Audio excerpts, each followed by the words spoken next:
Good morning दोस्तों, सभी को पंडित जीएस एकेडमी का स्वागत है। दोस्तों आज का सेशन आपके एनटीपीसी जीके जीएस का दोस्तों सेट नंबर कितना तो 27 हम लोग देखेंगे। सेट नंबर दोस्तों हम लोग 27 देखने वाले हैं। इससे पहले जो भी सेट दोस्तों आपके 1 से 26 तक नहीं देखे हैं वो प्लेलिस्ट में जाएंगे। एनटीपीसी जीके जीएस के नाम पे दोस्तों आपके प्लेलिस्ट बना दिए गए हैं, वहाँ पे जाके आप फास्ट रिवीजन कर सकते हैं।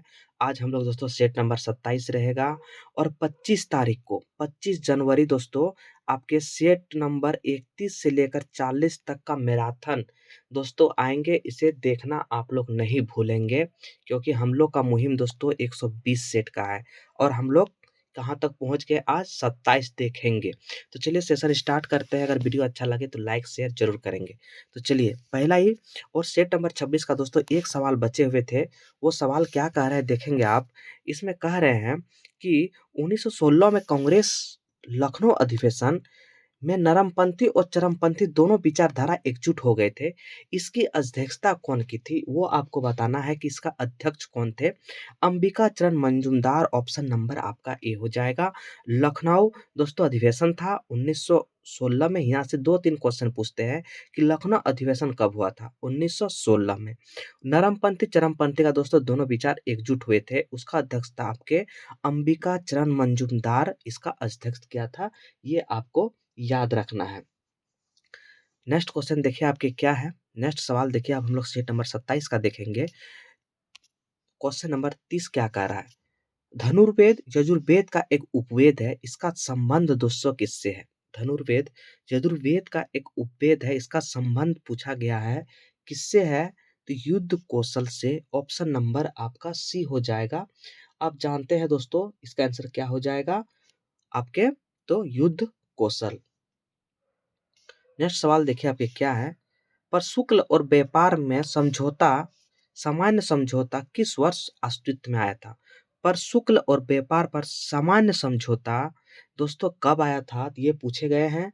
आंसर हो जाएगा 1948। 1948 में दोस्तों आपको ये याद रखना है। नेक्स्ट सवाल क्या है देखिए। निम्नलिखित में से कौन सी पुस्तक मेगास्थानी जी ने लिखी थी। मेगास्थानी जी ने दोस्तों कौन सी पुस्तक लिखी थी ये आपको बताना है। इंडिका, क्या इंडिका नामक दोस्तों पुस्तक जो है मेगास्थानी जी ने लिखी थी, आपको याद रखना है। इसमें हर्षचरित, हर्षचरित दोस्तों बाण भट्ट, ये कई एग्जाम में पूछे गए। हर्षचरित आपके कौन तो बाण भट्ट जो है पुस्तक, ये आपके हर्षचरित द्वारा लिखा गया है। नेक्स्ट सवाल देखिए आपके क्या है। नेक्स्ट सवाल, यूएन शांति सेना को किस वर्ष शांति के लिए नोबेल पुरस्कार दिया गया था। यूएन शांति सेना को किस वर्ष शांति के लिए नोबेल पुरस्कार दिया गया था तो 1988। कब 1988 में इसको नोबेल दिया गया था, ये आपको याद रखना है। दोस्तों यहाँ पे जो शांति सेना जो है इसको वर्ष अगर मैं बात करूँ तो गठन की, तो दोस्तों इसका गठन हुआ था कब तो 29 मई। कब 29 मई, 29 मई 1948। कब 1948 में इसका गठन होता है और 1988 में शांति सेना को 1988 में नोबेल पुरस्कार दिया जाता है। इसको आपको याद रखना है। निम्नलिखित में से कौन सा भारत का पहला लौह इस्पात संयंत्र है। कौन सा है ये हो जाएगा टिस्को। ऑप्शन नंबर आपका सी यहाँ पे करेक्ट आंसर है, आपको याद रखना है। बोकारो इस्पात की अगर मैं बात करूँ दोस्तों तो 1964 में ये आपके रूस की सहायता से दोस्तों इसका क्या होता है तो आपका जो स्थापना होता है। टिस्को की मैं बात करूँ दोस्तों तो कब होता है इसका स्थापना तो टाटा दोस्तों 1907, ये भी आपको याद रखना है। कब 1907 में होता है, जबकि 1913 में इसका उत्पादन स्टार्ट प्रारंभ हो जाता है, ये आपको याद रखना है। ब्रिटिश शासन के दौरान भारत का अंतिम गवर्नर जनरल और पहला वायसराय कौन था तो दोस्तों ऑप्शन नंबर ए हो जाएगा लॉर्ड कैनिंग। कौन था लॉर्ड कैनिंग। ऑप्शन नंबर आपका ए यहाँ पे करेक्ट आंसर है दोस्तों, आपको याद रखना है। नेक्स्ट सवाल देखिए आपको क्या है। नेक्स्ट सवाल, यू ईयू निम्नलिखित में से कौन सा देश समलैंगिक विवाह को वैध प्रदान करने वाला पहला पोस्ट कम्युनिस्ट देश बन गया है। ये हो जाएगा चेक गणराज्य। दोस्तों ऑप्शन नंबर आपका जो डी है चेक गणराज्य, ये पहला देश बन गया है, आपको याद रखना है। समलैंगिक विवाह वैधता मनाप्त करने वाला दोस्तों आपको याद रखना है कौन चेक गणराज्य। नेक्स्ट सवाल क्या है, भारत के उच्च न्यायालय की पहली भारत महिला न्यायाधीश कौन थी? दोस्तों ऑप्शन नंबर डी फातिमा बीबी आपके हो जाएगा, फातिमा बीबी ऑप्शन नंबर आपका क्या हो जाएगा? तो फातिमा बीबी दोस्तों उच्चतम न्यायालय की क्या बनी थी? तो जस्टिस बनी थी, याद रखना है। और कब दोस्तों? 1989 में। कब? 1900 सॉरी दोस्तों 1989 में फातिमा बीबी बनी थी। ये आपको जरूर याद रखना है। नेक्स्ट सवाल आपके क्या है देखिए, एशिया प्रशांत क्षेत्र में निम्नलिखित में से किसके पास सबसे बड़ी घरेलू संचार उपग्रह प्रणाली है? किसके पास है? तो ऑप्शन नंबर डी भारत। किसके पास? भारत।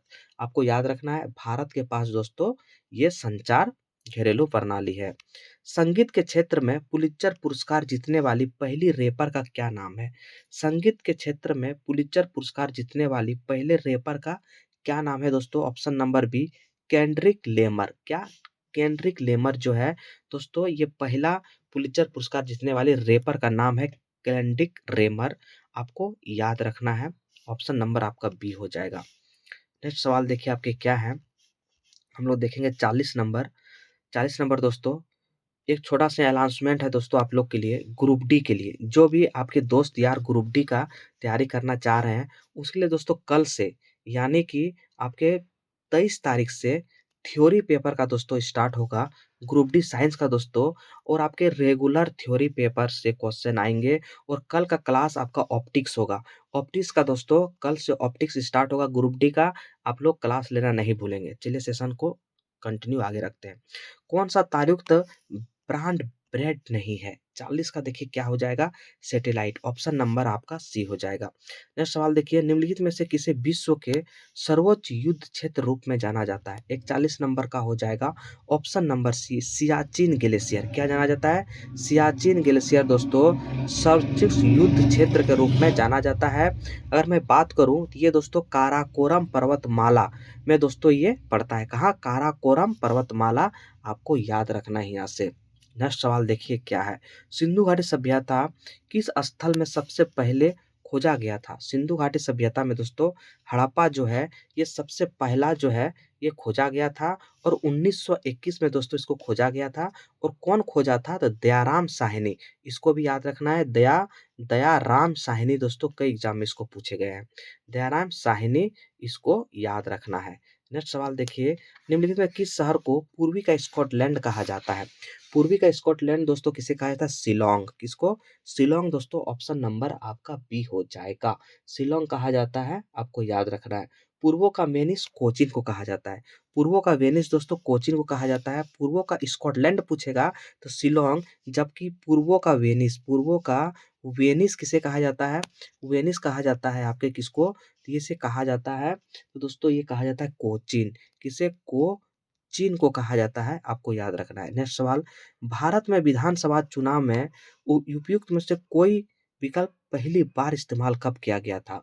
44 का ऑप्शन नंबर सी नवंबर 2013। नवंबर 2013 आपको याद रखना है। भारत में पहली मेट्रो ट्रेन कब और कहाँ चली गई थी? पहला को सॉरी 45 का पहला बार मेट्रो ट्रेन कब चली गई थी? तो 24 अक्टूबर 1984 को दोस्तों आपके कोलकाता में मेट्रो चली गई थी। आपको इसको याद रखना है। नेक्स्ट सवाल देखिए आपके, कुटीर कुटीर उद्योग कौन सा कथन सत्य नहीं है? कुटीर उद्योग के बारे में बोले गए हैं, कौन सा कथन सत्य नहीं है? तो इसमें उत्पन्न तकनीकी कौशल की जरूरत होती है। इसमें उत्पन्न तकनीकी कौशल की जरूरत होती है। ऑप्शन नंबर ए आपके गलत है। नीति आयोग भारत सरकार का एक पॉलिसी थिंक टैंक है। इसने प्रस्तावित किया था, ये किसने प्रस्तावित किया था? ऑप्शन नंबर डी भारत के योजना आयोग द्वारा नीति आयोग को ये किया था। निम्नलिखित में से कौन सा नृत्य शैली राजस्थान से संबंधित नहीं है? कौन राजस्थान से संबंधित नहीं है? तो ऑप्शन नंबर बी लावनी दोस्तों। लावनी जो है ये आपके राजस्थान से संबंधित नहीं है। ये आपको जरूर याद रखना है। ऑप्शन नंबर 48 का बी लावनी जो है नृत्य राजस्थान से संबंधित नहीं। अगर मैं दोस्तों इसका बात करूँ तो ये आपके कहाँ का हो जाएगा? तो ये आपके हो जाएगा कहाँ का? तो Maharashtra.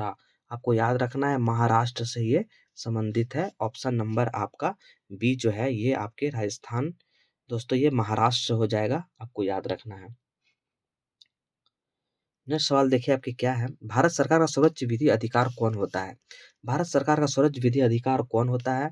Option number D Bharat का महान्यायवादी जो कि आपके अनुच्छेद कितना में, तो 76 में इसका चर्चा किया गया है। भारत के महान्यायवादी आपके कब सॉरी अनुच्छेद 76 के तहत इसको व्याख्या किया गया है, आप इसे याद रखेंगे। नेक्स्ट सवाल देखिए आपके क्या है।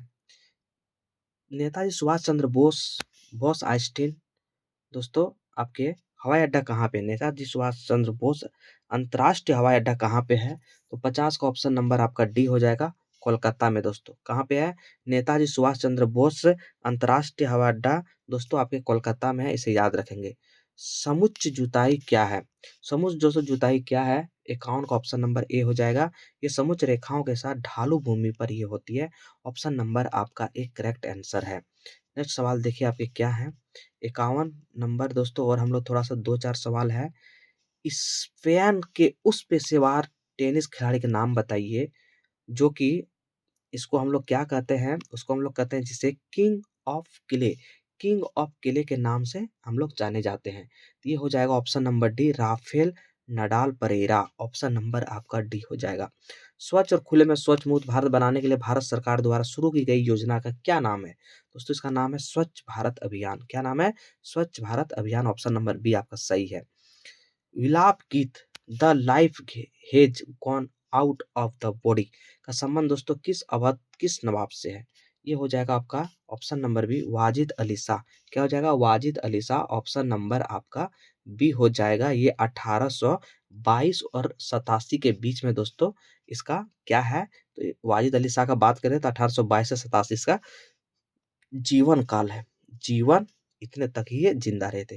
विटीकल्चर का संबंध किस भारत राज्य स्वादि उत्पादन करता है, 55 का देखिए, विटीकल्चर द्वारा किस भारत राज्य में स्वादिक उत्पादन होता है, ऑप्शन नंबर बी दोस्तों महाराष्ट्र। किससे, महाराष्ट्र दोस्तों सबसे ज्यादा ये करता है, आपको याद रखना है। यहाँ से दोस्तों एक सवाल आप जान जाइए, wine wine capital capital wine capital wine capital दोस्तों, वाइन कैपिटल ऑफ इंडिया के नाम से कौन जाने जाते हैं, आप कमेंट करेंगे। वाइन कैपिटल ऑफ इंडिया किसको कहा जाता है, इसे आप जरूर कमेंट करेंगे।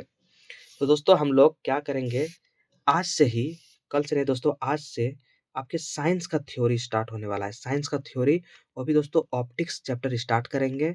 वीडियो ज़्यादा से ज़्यादा देखेंगे दोस्तों, क्योंकि ये थ्योरी आपका पहला दोस्तों आज आएगा। और वीडियो को ज़्यादा से ज़्यादा लाइक करेंगे, प्यार देंगे दोस्तों। आपके ग्रुप डी वाले के लिए ये बहुत सुनहरा मौका है दोस्तों, इसको आप जरूर से जरूर शेयर करेंगे। जय हिंद, जय भारत।